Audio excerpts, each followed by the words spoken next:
got some stuff to talk about San Francisco, and KPMG, which is a consulting, kind of like a hedge fund business, is now moving out of their $400 million KPMG building in downtown San Francisco with nearby malls and different tenants, just pretty much getting decimated by the city. Guys, when the city looks like this 24/7, it's a problem. And people say, oh, this is just a bad part of San Francisco. The big corporations aren't here. Guys, this is like downtown, okay?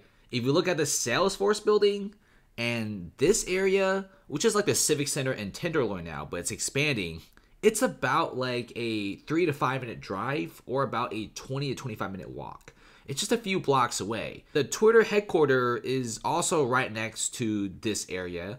If you look around, this is scary. This is what it looks like to be in San Francisco now. You got a bunch of people addicted to drugs, people dealing drugs everywhere, open air drug markets, people sleep on floors, and some of the nicer areas just have a bunch of tents, rows and rows and rows of tents. And does the city do anything? Absolutely not. They just keep it that way. I have no idea why. It's not normal.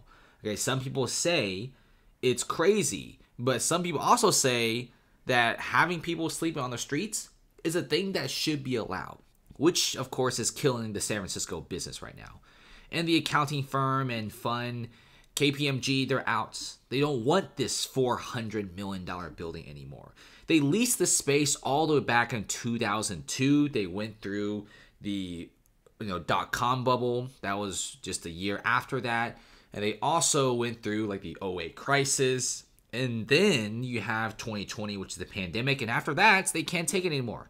They cannot stay here anymore. They occupy more than 100,000 square feet. And that sector and that office is now completely empty. They're also moving many of their employees outside this district.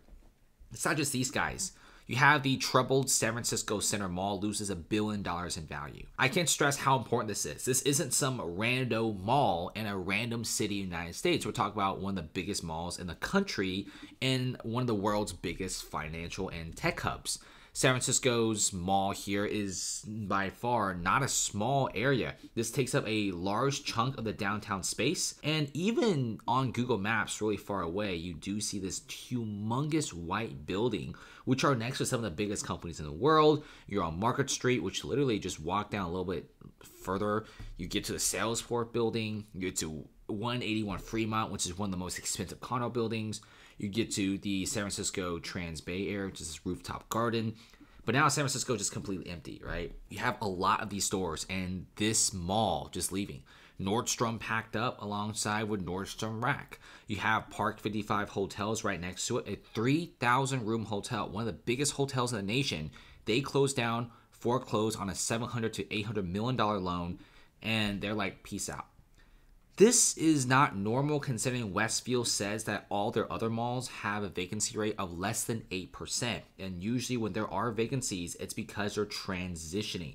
It's kind of freaky to see this when you have this many stores closing all at once. And it's not just these guys. Look at all the stores that closed in San Francisco. Saks off 5th, Old Navy, the freaking Amazon Go, and also H&M, Nordstrom, Uniqlo, and the big companies are going to be some of the biggest corporations in the world are all leaving. Even Airbnb is cutting down about 70% of their office space in San Francisco. They just can't take it anymore. They're very loyal to the city, but loyalty can only get you so far.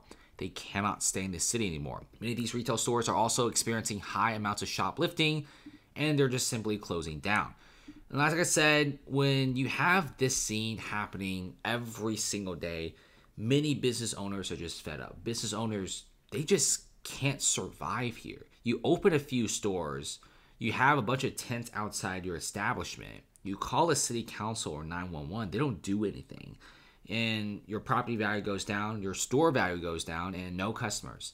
Here's the thing, it's not normal to have people dealing drugs openly on the streets or doing drugs or sleeping on the streets.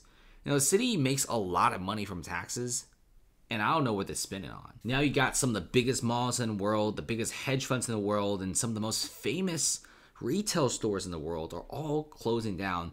They're moving elsewhere.